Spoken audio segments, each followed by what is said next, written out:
తాతయ్య తాతయ్య మీ స్నేహితుడు ఉత్తరం రాశాడు. ఎవరు వాడు? అదే అమెరికా నుంచి భానోజీరావు గారు. వాడా?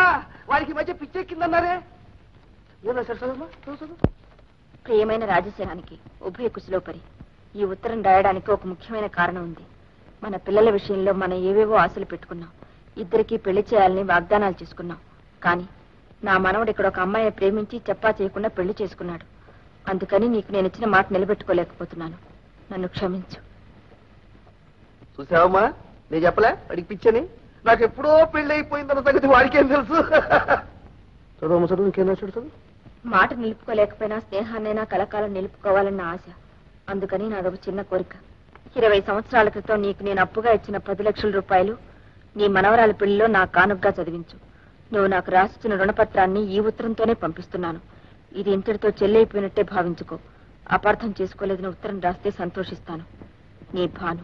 సంతోషించరా, సంతోషించు. మన దురదృష్టాన్ని అంతా వెక్కిరిస్తున్నారు. చూశావా తాతయ్య, ఈ స్నేహితుడు వచ్చి నిన్ను నన్ను ఉద్ధరిస్తాడని కలల కన్నా.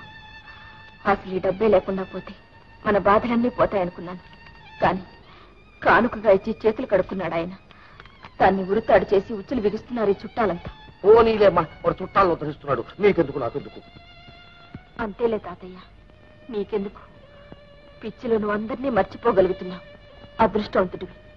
కానీ నేను మర్చిపోలేక వీళ్ళందరి మధ్య పిచ్చిదాన్నైపోతున్నాను. అదే మంచిదమ్మా.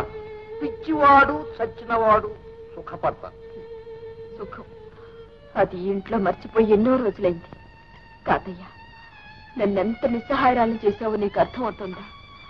నిన్ను దక్కించుకోలేక వాళ్ళని తప్పించుకోలేక నలిగిపోతున్నాను.